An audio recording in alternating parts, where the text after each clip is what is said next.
हमारे third part of chapter number 10 को हम कंटिन्यू करने वाले हैं इस वीडियो सेशन में। इससे पहले पार्ट 1 एंड पार्ट 2 में हमने pre independent India and post independence 1947 से 1991 तक का डिस्कशन कवर कर लिया था। हमारा third part era of reforms cover करता है, which will lead us to our fourth part, जहां हम इकोनॉमिक रिफॉर्म्स ऑफ 1991 डिस्कस करते हैं। जब भी भारत देश की इकोनॉमी की बात होती है तब 1991 रिपीट किया जाता है। It was a very important landmark year, क्योंकि हमने इकोनॉमिक रिफॉर्म्स किए, लिबरलाइज किया, प्राइवेटाइज किया, ग्लोबलाइज किया, एंड देयर बाय वो काफी हाईलाइटेड फैक्टर है, काफी फीचर्ड फैक्टर है और पब्लिक में काफी डिस्कस होता है। लेकिन कई लोग या कई बच्चे इकोनॉमिक्स पढ़ते वक्त ये नहीं जानते कि 1991 का जो रिफॉर्म है वो अचानक से नहीं किया गया था। 1980 से ही कहीं ना कहीं उसकी शुरुआत कर दी गई थी और एक एरा ऑफ रिफॉर्म्स 1980 से स्टार्ट हो गए थे जो 1990 तक चल रहे थे, और उन सब चीजों से थोड़ी लर्निंग लेके 1991 में हमने प्रॉपर इकोनॉमिक रिफॉर्म्स इंप्लीमेंट किए। इसीलिए आपकी बुक में भी पहले third topic era of reforms दिया है, जिसमें हम 1980 से लेके 1990 में किए गए बदलाव, उसके फायदे, उसके नुकसान को फैक्चुअली कवर करते हैं। एंड देन फोर्थ पार्ट में जाते हैं जो हमारा लैंडमार्क इवेंट हो गया कि हमने इकोनॉमिक रिफॉर्म्स किए 1991 में, क्योंकि गवर्नमेंट ने 1980 से लेके 1990 ज्यादा पब्लिक में इसे उछाला भी नहीं था कि हम रिफॉर्म्स कर रहे हैं। हमने बहुत चोरी छुपके धीरे धीरे छोटे छोटे रिफॉर्म्स किए ताकि हम तैयार हो सकें कि हम एक दिन बड़ा ऐलान करके एलपीजी लिबरलाइज, प्राइवेटाइज और ग्लोबलाइज करेंगे। तो ये 1980 से लेके 1990 का जो फेज है इसे अर्ली लिबरलाइजेशन भी कहा जाता है, और ये बहुत इंपॉर्टेंट एमसीक्यू हो जाएगा। आपको एग्जाम में पूछा जाएगा कौन सा वो फेज था जो अर्ली लिबरलाइजेशन था, तो ध्यान में रखना 1981 से लेके 1989 का जो फेज था वो हमारा अर्ली लिबरलाइजेशन का फेज था। इसे रिफॉर्म्स बाय स्टेल्थ भी कहते हैं। स्टेल्थ का डिक्शनरी मीनिंग होता है चोरी छुपके। तो धीरे धीरे किया था, ज्यादा पब्लिक में लेके नहीं आए थे और एडहॉक किया था, यानी कि कुछ ऐसा नहीं था कि हम इस दिन ये सब कर देंगे। धीरे धीरे करके हर बजट में थोड़ा थोड़ा कर रहे थे। तो ये जो सिक्स्थ प्लान पीरियड था दैट वाज 1980 से लेके 85, एंड सेवेंथ प्लान पीरियड था 86 से लेके 90। इसमें ग्रोथ रेट थोड़ी बढ़ने लग गई थी और इन्फ्लेशन को भी हम थोड़ा कंट्रोल कर पा रहे थे, लेकिन स्टिल वही प्रॉब्लम कि हम पब्लिक सेक्टर को ही ऊपर रख रहे थे, थोड़ा प्राइवेट सेक्टर को डिस्करेज कर रहे थे। रिजर्वेशन कर रखा था हमने स्मॉल स्केल इंडस्ट्रीज के लिए, जो हमने 1967 का डिस्कशन किया था पिछले पार्ट में। ये सब प्रॉब्लम्स थी, इसीलिए कुछ फायदे भी मिलने शुरू हुए, लेकिन 1991 तक आते आते हमारी इकोनॉमी बैंकरप्सी जैसी सिचुएशन में पहुंच गई। और ये बैंकरप्सी जैसी सिचुएशन से बाहर निकलने का काम ही नरसिम्हा राव गवर्नमेंट ने किया था under the directions of our then finance minister Manmohan Singh ji, जो बाद में जाके हमारे देश के प्रधानमंत्री बने थे 2004 से लेके 2014 के फेज में। और उन्हें उस समय फाइनेंस मिनिस्टर बनाया गया था जिन्होंने इकोनॉमिक रिफॉर्म्स का पूरा 1991 का डिसीजन लीड किया था, क्योंकि उन्हें फाइनेंस मिनिस्टर तब बनाया था नरसिम्हा राव जी ने, जो उस समय नई गवर्नमेंट बनी थी राजीव गांधी के असैसिनेशन के बाद। तो ये हमारी इकोनॉमिक हिस्ट्री का बड़ा इंपॉर्टेंट फेज है जो हम इस सेशन में कवर करेंगे। दैट इज 1980 से लेके 1990s का फेज, जहां पे हमने अर्ली लिबरलाइजेशन या रिफॉर्म्स बाय स्टेल्थ करना शुरू किया था, क्योंकि चाइना 1978 में रिफॉर्म्स कर चुका था। हमसे 13 साल पहले हमने 1991 में रिफॉर्म्स किया और चाइना ने 1978 में, एंड उन्हें फर्स्ट मूवर एडवांटेज मिल गया था और उन्होंने भी रिफॉर्म्स फेज वाइज किए थे, सोच समझ के कदम रख रख के बढ़ाए थे कि पहले इस सेक्टर को पकड़ेंगे फिर उस सेक्टर को पकड़ेंगे। And that is why China 80s में डबल डिजिट ग्रोथ रेट पे चला गया था, जो हम अचीव नहीं कर पाए। हम 5 या 6% की ग्रोथ रेट पे अटक गए, क्योंकि हमने रिफॉर्म्स बाय स्टेल्थ किया था। हमने रिफॉर्म्स पब्लिकली अनाउंस करके प्रॉपरली नहीं किए थे, स्लोली कर रहे थे, जो हमने 1991 में किया, जिसका फायदा मिला हमें। लेकिन जितना फायदा पहले करने पे मिल सकता था, शायद 80s में करने पे मिल सकता था, उतना नहीं मिला। ये हमसे लेट हो गया, और वो लेट का ही अंजाम है कि आज चाइनीज इकोनॉमी और इंडियन इकोनॉमी में एक बहुत बड़ा गैप है in terms of exports, in terms of manufacturing. तो उस मामले में हम पीछे हैं और हम चाइना को चेस कर रहे हैं और बहुत चेस करने की कोशिश कर रहे हैं, but China is far ahead in these two terms, that is manufacturing and export. तो 1978 में ये रिफॉर्म्स कर चुके थे और 80s में भारत में रिफॉर्म की स्थिति क्रिएट होने लग गई थी, उसे ही हम अर्ली लिबरलाइजेशन कहते हैं। तो देख लेते हैं बाय द बुक क्या क्या इंपॉर्टेंट बातें हमें ध्यान में रखनी होगी इस फेज में, जो हमारा थर्ड टॉपिक है इस चैप्टर का। The seeds of the early liberalisation were sown during 1980s, specially after 1985। 1985 से थोड़ा ज्यादा दिखने लग गया था, पर 80s से थोड़ी ये शुरुआत हो गई थी। अर्ली 1980s में क्या होने लगा था, हमने थोड़ी प्राइस स्टेबिलिटी अचीव करनी शुरू कर दी थी, क्योंकि महंगाई बहुत बढ़ रही थी। क्यों बढ़ रही थी? क्योंकि 1950 से लेके 1980 हमने कहा हिंदू ग्रोथ रेट 3.5% पे ही हम ग्रो कर रहे थे, और हमने कितने प्रोडक्ट्स रिजर्व कर दिए कि ये स्मॉल स्केल ही बना सकता है, जिससे प्रोडक्ट्स की शॉर्टेज हो गई और पॉपुलेशन बढ़ रही थी हमारे देश में, पॉपुलेशन एक्सप्लोड कर रही थी, जिससे महंगाई बढ़ने लग गई। इस महंगाई को 90s तक आते आते बहुत ज्यादा होने की वजह से भी हमने रिफॉर्म्स किए थे, लेकिन 80s टू 90s हमने थोड़ी स्टेबिलिटी अचीव की थी। कैसे? मॉनेटरी पॉलिसी, फिस्कल पॉलिसी और कुछ स्ट्रक्चरल रिफॉर्म्स करके। हमने जो सेंट्रलाइज कंट्रोल्स है और जो प्रोटेक्शनिस्ट बायस है। व्हाट इज अ प्रोटेक्शनिस्ट बायस? दो तरह के चीजें होती है ना, एक आप डिफेंसिव काम कर रहे हो और एक आप अग्रेसिव काम कर रहे हो। इंडियन इकोनॉमी आजादी के बाद से हमेशा डिफेंसिव काम करते आई है, यानी इसका बायस रहा है कि प्रोटेक्शन करो, बचाओ, रादर देन अटैक करके आगे बढ़ो। तो दो तरह की स्ट्रैटेजी होती है, चाहे स्पोर्ट्स हो या इकोनॉमी, कि आप फटाफट आगे भागने की कोशिश कर रहे हो या आप कैसे भी बचने की कोशिश कर रहे हो। तो हमारा ये जो हमेशा से बायस था प्रोटेक्शनिस्ट, उसे हमने थोड़ा थोड़ा रिवर्स करना शुरू किया। एंड क्योंकि रिवर्स करना शुरू हुआ, हमें थोड़ी थोड़ी हायर ग्रोथ रेट मिली एज कंपेयर टू 1950 टू 1980। तो जो 1950 टू 1980 में 3.5% की हिंदू ग्रोथ रेट रह गई थी हमारी, वो बढ़ के 5.5-6% टच करने लग गई। जैसा आपको दिखाई देगा, सिक्स्थ प्लान पीरियड 80 टू 85 5.7% पे हम पहुंचने लग गए, एंड सेवेंथ प्लान पीरियड के अंदर 5.8%, यानी कुछ ग्रोथ आने लग गई। असली ग्रोथ तो 90s के बाद आई है, जो हम टॉपिक नंबर 5 में देखेंगे कि पोस्ट रिफॉर्म्स भारत की जीडीपी की ग्रोथ रेट कहां गई है हर साल 90 से लेके आज तक 2021-22 तक का हम डिस्कशन करेंगे अपनी बुक के हिसाब से। बट ये उन दोनों 5 इयर्स की सिचुएशन क्रिएट हो गई थी। अर्ली 1980s में 3 चीजों पे ध्यान दिया गया, इंडस्ट्री, ट्रेड एंड टैक्सेशन। इसे ध्यान में रखना, ये एमसीक्यू में पूछा जा सकता है, आईटीटी। यानी अर्ली 90s में हमारा फोकस इंडस्ट्री पे आ गया, ट्रेड पे आ गया और टैक्सेशन पे आ गया। इनको हमने लाइमलाइट में ले लिया कि हमारे फोकस एरियाज होने चाहिए। ये जो 81 से लेके 89 का फेज है, इसे हमने अर्ली लिबरलाइजेशन कहा। अर्ली लिबरलाइजेशन जिसके अंदर हम थोड़ा इनवर्ड ओरिएंटेड ट्रेड और इन्वेस्टमेंट प्रैक्टिसेस पे ध्यान देने लग गए। इनवर्ड ओरिएंटेड ट्रेड मतलब जो देश के अंदर ट्रेड हो रहा है, दैट इज इनवर्ड ओरिएंटेड, और आउटवर्ड होता है जो देश के बाहर हो रहा है, क्योंकि अभी भी हमने अपनी फॉरेन ट्रेड पॉलिसी तो रिलैक्स की नहीं थी, पर हम with in the country investment बढ़ाने की कोशिश कर रहे थे। इन्हीं लिबरलाइजेशन को रिफॉर्म्स बाय स्टेल्थ कहते हैं। स्टेल्थ यानी चोरी चुपके, धीरे धीरे। तो बाय स्टेल्थ हम प्रोसीड करने लग गए, क्योंकि ये एडहॉक था एंड नॉट वाइडली पब्लिसाइज्ड। हर जगह हमने हल्ला नहीं मचाया था कि रिफॉर्म्स कर दिया। इसीलिए इकोनॉमिक इतिहास की बात करते हैं ना, तो ज्यादातर बच्चे स्कूल में जब ये पढ़े होते हैं तो यही कहते हैं 90s में रिफॉर्म हुए, जबकि ये एक फैक्ट नहीं है। 80s टू 90s में भी बदलाव होने लग गए थे, जिसे हम अर्ली लिबरलाइजेशन कह रहे हैं। यहां पर गवर्नमेंट ने एक्सचेंज रेट मैनेजमेंट को काफी बेहतर किया, क्योंकि एक्सचेंज रेट्स को अगर आप कंट्रोल नहीं करोगे प्रॉपरली तो एक्सपोर्ट इंपोर्ट नहीं संभाल पाओगे। ये काम गवर्नमेंट ने यहां इंप्रूव करना शुरू कर दिया था, जो 80s के पहले देखने नहीं मिला। कैसे किया था? अपनी करेंसी को डीवैल्यू करके। करेंसी को डीवैल्यू करने का मतलब आपने इंटरनेशनल ट्रेड के चैप्टर में पढ़ा होता है, इससे एक्सपोर्ट्स बूस्ट होते हैं और इंपोर्ट्स कम होते हैं। तो हमने अपने एक्सचेंज रेट को स्किलफुली संभालना सीख लिया था। तो ये जो अर्ली लिबरलाइजेशन हुआ, इसमें क्या किया गया, इंडस्ट्री की पॉलिसी इनिशिएटिव्स जो बनाई गई, वो धीरे धीरे ग्रोथ पे से कंस्ट्रेंट्स हटाने लग गई।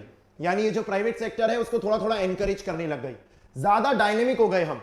हमने चीजों पे जो रिस्ट्रिक्शन लगा रखे थे कि ये ऐसे ही चलता रहेगा, जो एक स्टैटिक हो चुका था सब कुछ, वो डायनामिज्म की तरफ बढ़ गया। इसके बहुत सारे सबूत हैं, बहुत सारे सबूत में कई सारे फैक्ट्स आते हैं। जैसे 1985 में हमने 25 ब्रॉड कैटेगरीज ऑफ इंडस्ट्री की डी लाइसेंसिंग कर दी। डी लाइसेंसिंग यानी अब लाइसेंस लेने की जरूरत नहीं है, आप काम शुरू कर सकते हो। ब्रॉड बैंडिंग अलाउ कर दी गई। Now what is broad banding?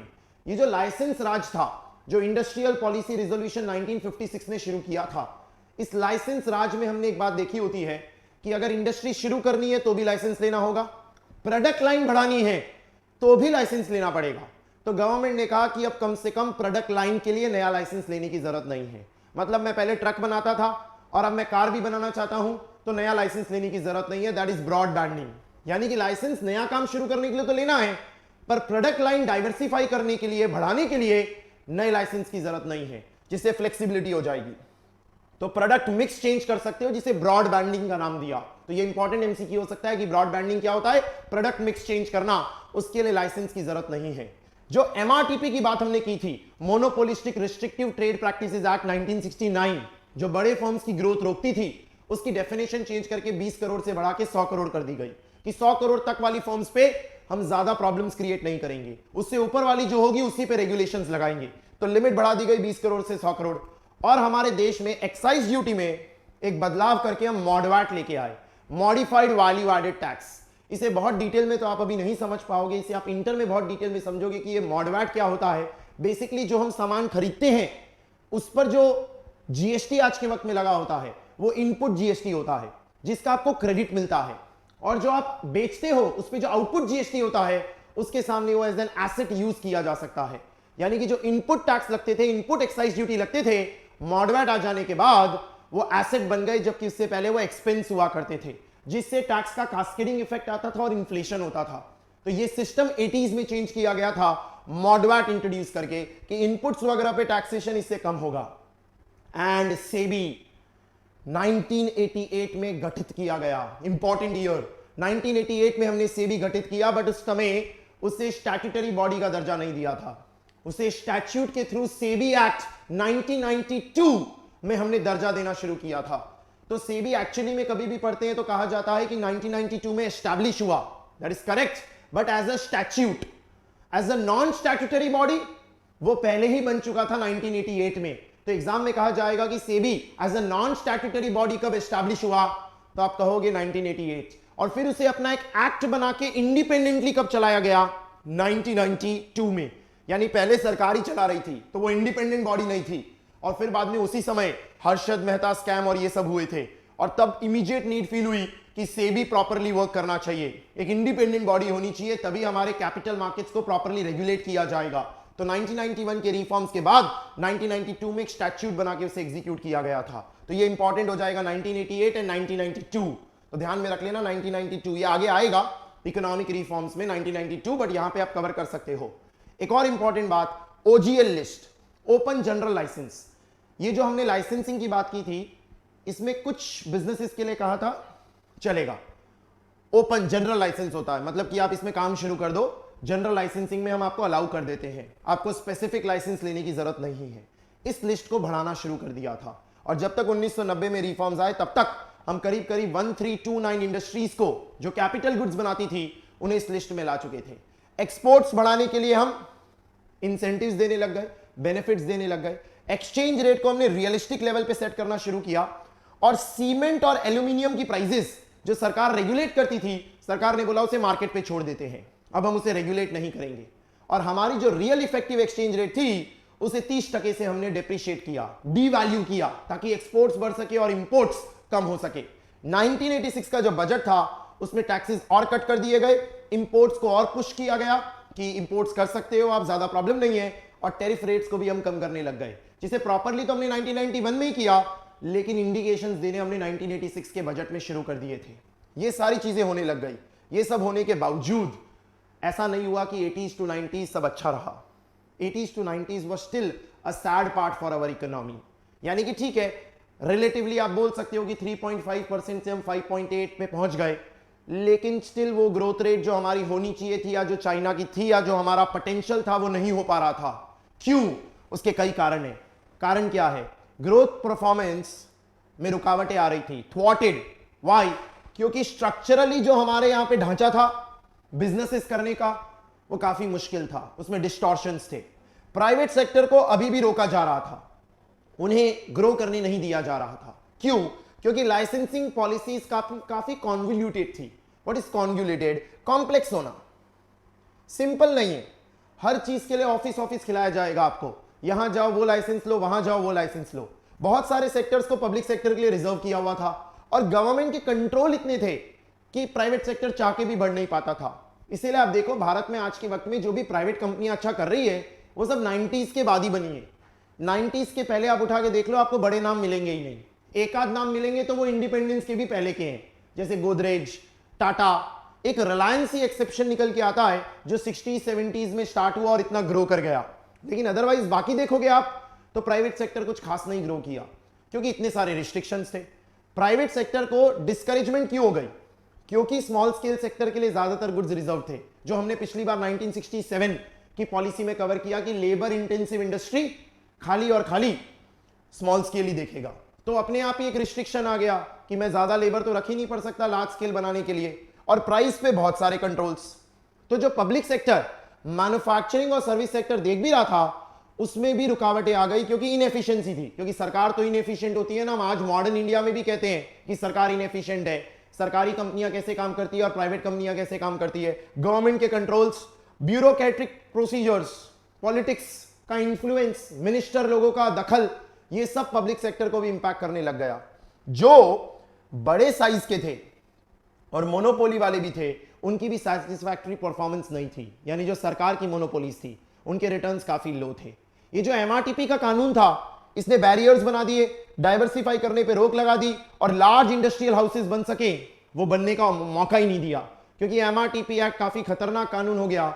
ये कंपटीशन हेल्दी रखने के चक्कर में ग्रोथ ही रोकने लग गया। इसीलिए आज के वक्त में एमआरटीपी बंद कर दिया गया है और उसकी जगह आ चुका है कॉम्पिटिशन एक्ट 2002, जो थोड़ा हेल्दी है, कंपटीशन को प्रमोट करता है और किसी को मोनोपोली बनने नहीं देता। जबकि एमआरटीपी मोनोपोली बनना तो एक है ही बात, उसके अलावा किसी को ग्रो भी नहीं होने देता था। इंपोर्ट कंट्रोल्स जो इतने सारे लगे हुए थे, उससे फॉरेन मैन्युफैक्चरर हमारे देश में तो आ नहीं पाते थे, और उससे अच्छी क्वालिटी की कंपटीशन हमारे देश में क्रिएट नहीं हुई। फॉरेन इन्वेस्टमेंट्स हमने अलाउ नहीं किए, क्यों? क्योंकि हम डोमेस्टिक इंडस्ट्री को बचाना चाहते थे। प्रोटेक्शनिस्ट बायस था कि इनको बचाना बड़ा जरूरी है।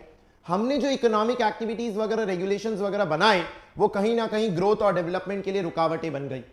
1980s के रिफॉर्म लिमिटेड थे, पर उससे एक रोड मैप मिल गया 1990 की एनईपी के लिए, न्यू इकोनॉमिक पॉलिसी के लिए। हमें एक ढांचा मिल गया, हमें एक आइडिया मिल गया कि हमें क्या करना है।